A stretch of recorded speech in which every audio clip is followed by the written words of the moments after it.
ಗ್ಯಾಸೇ ಇಲ್ಲದೆ ಮಾಡೋ product introduce ಮಾಡ್ತಾ ಇದ್ದೀವಿ. ಗ್ಯಾಸ್ ಇಲ್ದಿರಂಗೆ ಆರಾಮ ಮಾಡ್ಬೋದು. Yes sir. ನೀವು ಒಂದು ಬಿರಿಯಾನಿ ಮಾಡೋದಕ್ಕೆ 100 ರೂಪಾಯಿ ಖರ್ಚು ಗ್ಯಾಸ್ ಖರ್ಚಾಯ್ತು ಅಂದರೆ 50 ರೂಪಾಯಿ ಸಾಕು. ಬರೀ 50 ರುಪೀಸ್ ಬರೀ 50 ರೂಪೀಸ್ ಮಾಡ್ಬೋದು. ಇದರಲ್ಲಿ ಬಂದು ಬಿರಿಯಾನಿ ಸೂಪರಾಗಿ ಮಾಡ್ಬೋದು. ಇಡ್ಲಿ, ರೈಸು, ಆಮೇಲೆ ಬಂದು ಪುಲಾವ್ ಇದೆಲ್ಲ ಬಂದು ಇದರಲ್ಲಿ ಮಾಡ್ಬೋದು. ಈ ಮೆಷಿನ್ ನೋಡಿದ್ರೆ ಕಂಪ್ಲೀಟ್ ಎಲೆಕ್ಟ್ರಿಕಲ್ಲಿ ವರ್ಕ್ ಆಗುತ್ತೆ. ಈ ಚಿಕ್ಕ ಮೆಷಿನ್ ನೋಡಿದ್ರೆ 8 ಟ್ರೇಸ್ ಬರುತ್ತೆ. ದೊಡ್ಡ ಮೆಷಿನ್ ಬಂದು 12 ಟ್ರೇ ಬರುತ್ತೆ. 8 ಟ್ರೇನಲ್ಲಿ 20 kg ಮಾಡ್ಬೋದು. 12 ಟ್ರೇನಲ್ಲಿ 60 kg ಮಾಡ್ಬೋದು. ಕಂಪ್ಲೀಟ್ ಸ್ಟೀಮರ್ ಅಲ್ಲಿ ಇದು ಫುಲ್ ಸೇಫ್ಟಿ ಇದೆ. ನಿಮಗೆ ಇದು ಬಂದು ಗ್ಯಾಸ್ ತರ ಬಂದು ಅಲ್ಲಿ ಪಕ್ಕದಲ್ಲಿ ಇರಬೇಕನ್ನೋ ಅವಶ್ಯಕತೆ ಏನೂ ಇಲ್ಲ. ನೀವು ಬಂದು ಹಾಫ್ ಆನ್ ಅವರ್ ಸೆಟ್ ಮಾಡ್ಬಿಟ್ಟು ಈಚೆ ಬೇರೆ ಕೆಲಸ ನೋಡಕ್ ಹೋಗ್ಬೋದು. ಅದೇ ಆಫ್ ಆಗುತ್ತೆ. ಕುಕಿಂಗ್ ಟೈಮ್ ಬಂದು ಇಡ್ಲಿ ಅಂದ್ರೆ 10 ನಿಮಿಷ ಸರ್. ಬಿರಿಯಾನಿ ಮಾತ್ರ half an hour. But pre boiling ಮಾಡ್ಕೋಬೇಕು. ಪ್ರೀ ಬಾಯ್ಲಿಂಗ್ ಮಾಡಕ್ಕೆ ಒಂದು 10-15 ನಿಮಿಷ ಆಗುತ್ತೆ. ಟೋಟಲ್ 45 ಮಿನಿಟ್ಸ್ 1 ಅವರ್ ಅಲ್ಲಿ ನಿಮ್ ಬಿರಿಯಾನಿ ಕಂಪ್ಲೀಟ್ ಆಗಿ ಮಾಡ್ಬೋದು. ಜಗಾ ಮೆಷಿನ್ ಬ್ಯಾಂಗ್ಳೂರು ಮೆಜೆಸ್ಟಿಕ್ ಪಕ್ಕ ಅಲಂಗಾರ್ ಪ್ಲಾಸದಲ್ಲಿ ಇದೀವಿ. ಇವತ್ತು ಯಾವ ಮಿಷಿನ್ ನೀವು ಇಂಟ್ರೊಡ್ಯೂಸ್ ಮಾಡ್ತಿದ್ದೀರಾ ಸರ್? ಎಸ್ ಸರ್, ಇವತ್ತು ಇಂಪಾರ್ಟೆಂಟ್ ಮೆಷಿನ್ ಗ್ಯಾಸ್ ಪ್ರಾಬ್ಲಮ್ ಎಲ್ಲ ಇದೆಯಲ್ಲ, ಅದಕ್ಕೆ ಬಂದು ಸ್ಟೀಮರ್ಸ್ ಮಾಡಿದೀವಿ. ಸೊ ಇದರಲ್ಲಿ ಬಂದು ಬಿರಿಯಾನಿ ಮಾಡ್ಬೋದು, ಇಡ್ಲಿ ಮಾಡ್ಬೋದು, ರೈಸ್ ಸ್ಟೀಮರ್ಸ್ ಇದೆಲ್ಲ ಮಾಡ್ಬೋದು. ಸೊ ಅದರಿಂದ ಗ್ಯಾಸೇ ಇಲ್ಲದೆ ಮಾಡೋ ಪ್ರಾಡಕ್ಟ್ ಇಂಟ್ರೊಡ್ಯೂಸ್ ಮಾಡ್ತಾ ಇದ್ದೀವಿ. ಗ್ಯಾಸ್ ಇಲ್ದಿರಂಗೆ ಆರಾಮ ಮಾಡ್ಬೋದು. Yes sir. ಸೊ ಈ ಮೆಷಿನ್ ನೋಡಿದ್ರೆ ಕಂಪ್ಲೀಟ್ ಎಲೆಕ್ಟ್ರಿಕಲ್ಲಿ ವರ್ಕ್ ಆಗುತ್ತೆ. ಈ ಚಿಕ್ಕ ಮೆಷಿನ್ ಬಂದು 3 kW ಇದ್ರೆ ಸಾಕು. ರೆಗ್ಯುಲರ್ ಮನೆಯಲ್ಲಿ ಇರೋ ಕರೆಂಟ್ ಇದ್ರೆ ಸಾಕು, ಅಂಗಡಿನಲ್ಲಿ ಇದ್ರೆ ಸಾಕು. ದೊಡ್ಡ ಮೆಷಿನ್ ಮಾತ್ರ 12 kW ಬೇಕಾಗಿದೆ.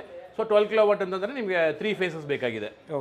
ಈ ಚಿಕ್ಕ ಮೆಷಿನ್ ನೋಡಿದ್ರೆ 8 ಟ್ರೇಸ್ ಬರುತ್ತೆ. ದೊಡ್ಡ ಮೆಷಿನ್ ಬಂದು 12 ಟ್ರೇ ಬರುತ್ತೆ. 8 ಟ್ರೇನಲ್ಲಿ 20 kg ಮಾಡ್ಬೋದು. 12 ಟ್ರೇನಲ್ಲಿ 60 kg ಮಾಡ್ಬೋದು. ಇದರಲ್ಲಿ ಬಂದು ಬಿರಿಯಾನಿ ಸೂಪರಾಗಿ ಮಾಡ್ಬೋದು. ಇಡ್ಲಿ, ರೈಸು, ಆಮೇಲೆ ಬಂದು ಪುಲಾವ್ ಇದೆಲ್ಲ ಬಂದು ಇದರಲ್ಲಿ ಮಾಡ್ಬೋದು. ಕಂಪ್ಲೀಟ್ ಸ್ಟೀಮರ್ ಅಲ್ಲಿ ಇದು ಫುಲ್ ಸೇಫ್ಟಿ ಇದೆ. ನಿಮಗೆ ಇದು ಬಂದು ಗ್ಯಾಸ್ ತರ ಬಂದು ಅಲ್ಲಿ ಪಕ್ಕದಲ್ಲಿ ಇರಬೇಕನ್ನೋ ಅವಶ್ಯಕತೆ ಏನೂ ಇಲ್ಲ. ನೀವು ಬಂದು ಹಾಫ್ ಆನ್ ಅವರ್ ಸೆಟ್ ಮಾಡ್ಬಿಟ್ಟು ಈಚೆ ಬೇರೆ ಕೆಲಸ ನೋಡಕ್ ಹೋಗ್ಬೋದು. ಅದೇ ಆಫ್ ಆಗುತ್ತೆ. ನೀವು ಬಂದು ಪುನಃ ಬಂದು ನೀವು ಓಪನ್ ಮಾಡಿ ಅದನ್ನ ಎತ್ಕೋಬಹುದು. ಅದ್ರಲ್ಲಿ ಬಂದು ಏನು ರಿಸ್ಕೇ ಇರಲ್ಲ. ಈಗ ನೀವು ಬಂದು ಅಲ್ಲೇ ಕೂತ್ಕೊಂಡಿರ್ಬೇಕು ನೋಡ್ಬೇಕನ್ನೋ ಅವಶ್ಯಕತೆ ಏನೂ ಇಲ್ಲ. ಸೊ ಅದರಿಂದ ಫುಲ್ ಅಡ್ವಾಂಟೇಜಸ್ ಇದೆ. ಟೇಸ್ಟ್ ಬಂದು ಚೇಂಜಸ್ ಇರ್ಬೋದು. ಬಿರಿಯಾನಿ ನಾವು ಇದರಲ್ಲಿ ಮಾಡಿರ್ತೀವಿ ಅಲ್ಲ, ಈಗ ಬಿರಿಯಾನಿ ಬಂದು ನಮಗೆ ಚೆನ್ನಾಗೇ ಇದೆ, ಅಷ್ಟು ಸೂಪರ್ ಆಗಿದೆ. ಬಟ್ ಇದ್ರೂ ಬಂದು it's depends on cook, chef ಅನ್ನ ಅವ್ರು ಬಂದು ತುಂಬಾ ದೊಡ್ಡವರು. ಸೊ ಅವರೆಲ್ಲ ಬಂದು ಒಂದೊಂದು ಡಿಫ್ರೆಂಟ್ ಟೇಸ್ಟ್ ಅಲ್ಲಿ ಕೊಡ್ತಾರೆ. ಬಟ್ ಇದು ಹಂಗಿಲ್ಲ, ಒಂದು ಸ್ಟ್ಯಾಂಡರ್ಡ್ ಟೇಸ್ಟಸ್ ಬಂದು ಡೆಫಿನೆಟ್ ಆಗಿ ಎತ್ಕೋಬಹುದು. 90% ಬಂದು ಬಿರಿಯಾನಿ ಚೆನ್ನಾಗಿದೆ. Okay sir. ಇಡ್ಲಿ ಎಲ್ಲ ಚೆನ್ನಾಗಿ ಬರುತ್ತೆ ಸರ್, ಸಾಫ್ಟ್ ಆಗಿ. ಇಡ್ಲಿ ರೆಗ್ಯುಲರ್ ಸರ್, ರೆಗ್ಯುಲರ್ ನಮ್ಮ ಮನೆಗಿಂತ ರೆಗ್ಯುಲರ್ ಮಾಡೋದಕ್ಕಿಂತ ಈಸಿ ಇದು. ಸೊ ರೆಗ್ಯುಲರ್ ಆಗಿ ಮಾಡೋದು ಬಂದು ನಮ್ಮ ಒಂದೊಂದ್ಸರಿ ಬಂದು ಎತ್ಕೊಂಡು ಎಲ್ಲ ಇದು ಮಾಡಬೇಕಾಗಿದೆ. ಇದು ಪ್ಲೇಟ್ ಬಂದು ಈಸಿಯಾಗಿ ಬಂದು ರಿಮೂವ್ ಮಾಡಬಹುದು. ಇದು ಬಂದು ನಿಮಗೆ ಬಂದು ನಾನ್ ಸ್ಟಿಕ್. ಇದು ಕುಕಿಂಗ್ ಟೈಮ್ ಬಂದು ಇಡ್ಲಿ ಅಂದ್ರೆ 10 ನಿಮಿಷ ಸರ್. ಬಿರಿಯಾನಿ ಮಾತ್ರ half an hour. But pre boiling ಮಾಡ್ಕೋಬೇಕು. ಪ್ರೀ ಬಾಯ್ಲಿಂಗ್ ಮಾಡಕ್ಕೆ ಒಂದು 10-15 ನಿಮಿಷ ಆಗುತ್ತೆ. ಟೋಟಲ್ 45 ಮಿನಿಟ್ಸ್ 1 ಅವರ್ ಅಲ್ಲಿ ನಿಮ್ ಬಿರಿಯಾನಿ ಕಂಪ್ಲೀಟ್ ಆಗಿ ಮಾಡ್ಬೋದು. ಬಿರಿಯಾನಿ ಅಂತಂದ್ರೆ ನಿಮ್ಗೆ ಜಸ್ಟ್ ನಿಮ್ ಫ್ರೈಯಿಂಗ್ ಮಾಡೋದು ಮಾತ್ರ ರೆಗ್ಯುಲರ್ ಆಗಿ ಮಾಡ್ಕೊಬಿಡಿ.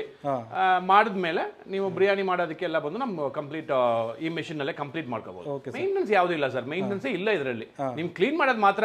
ನೀವು ನೀರು ಬಂದು ಉಪ್ಪು ನೀರು ಆಗಲ್ಲ. ರೆಗ್ಯುಲರ್ ಒಳ್ಳೆ ವಾಟರ್ ಇದ್ರೆ RO ವಾಟರ್, ಇಲ್ಲ ಅಂತಂದ್ರೆ ರೆಗ್ಯುಲರ್ ಒಳ್ಳೆ ನೀರು ಇದ್ರೆ ಸಾಕು. ತುಂಬಾ ಈಜಿ. ನೀವು ಬಂದು AC ರೂಮಲ್ಲಿ ಕುತ್ಕೊಂಡು ಇದು ನಿಮ್ ಬಿರಿಯಾನಿ ಮಾಡ್ಬೋದು.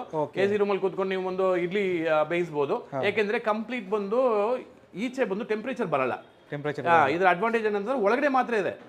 ನಿಮ್ ಹೀಟ್ ಮಾಡೋದೆಲ್ಲ ಒಳಗಡೆನೆ ಆಗುತ್ತೆ. ಬಟ್ ನಮ್ಮ ಗ್ಯಾಸ್ ನಲ್ಲಿ ಹಂಗಿಲ್ವಲ್ಲ. ಈಚೆ ಇರೋ ಪಾತ್ರ ಹೀಟ್ ಆಗಬೇಕು, ಪಾತ್ರದಿಂದ ಅಟ್ಮಾಸ್ಫಿಯರ್ ಹೀಟ್ ಆಗುತ್ತೆ. ಸೊ ಇದರಿಂದ ಗ್ಯಾಸ್ ಕಂಪ್ಲೀಟ್ ವೇಸ್ಟ್ ಆಗುತ್ತೆ. ಸೊ 50% ಎನರ್ಜಿ ಸೇವಿಂಗ್ಸ್ ಬಂದು ಇದರಲ್ಲಿ ಇರುತ್ತೆ.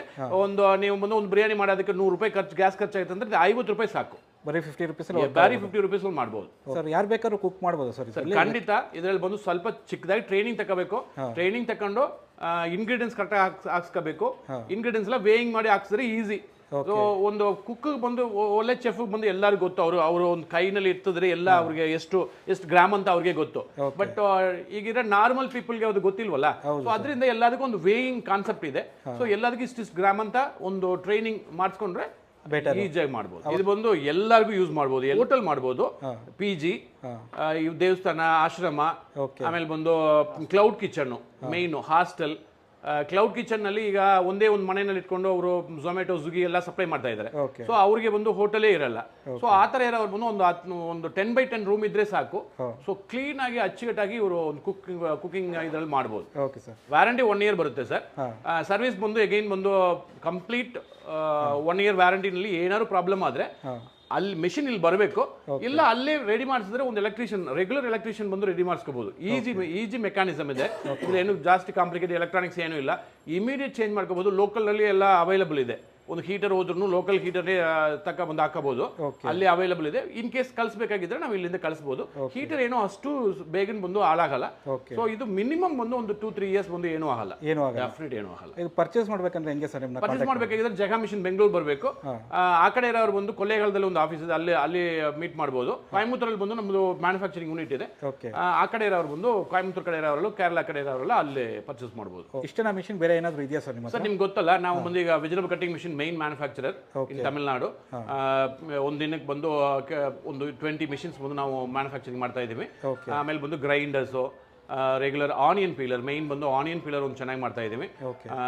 ಆಮೇಲೆ ಒಂದು ಕಬ್ಬಿನ್ ಜ್ಯೂಸ್ ಮಿಷಿನ್ ನಲ್ಲಿ ನಾಕ್ ಟೈಪ್ ಮಿಷನ್ಸ್ ಒಂದು ಮ್ಯಾನುಫ್ಯಾಕ್ಚರಿಂಗ್ ಮಾಡ್ತಾ ಇದ್ದೀವಿ. ಸೊ ನಾಕ್ ಅಂತಂದ್ರೆ electrically operated, battery operated, petrol engine operated. Petrol engine ನಲ್ಲಿ ಸೆಲ್ಫ್ ಸ್ಟಾರ್ಟ್ ಈಗ ಇಂಟ್ರೊಡ್ಯೂಸ್ ಮಾಡಿದ್ದೀನಿ ಈ ವರ್ಷ. ಸೊ ಸೆಲ್ಫ್ ಸ್ಟಾರ್ಟ್ ಮಾಡಬಹುದು. ಈಗ ಸ್ಟಾರ್ಟಿಂಗ್ ಅವರಿಗೆ ಪ್ರಾಬ್ಲಮ್ ಇತ್ತಲ್ಲ, ಸೊ ಅದನ್ನೆಲ್ಲ ಬಂದು ರೆಕ್ಟಿಫೈ ಮಾಡ್ಬಿಟ್ಟು ಜಸ್ಟ್ ಬಟನ್ ಸ್ಟಾರ್ಟ್ ಟಚ್ ಮಾಡಿದ್ರೆ ಸ್ಟಾರ್ಟ್ ಆಗುತ್ತೆ. ಓಕೆ.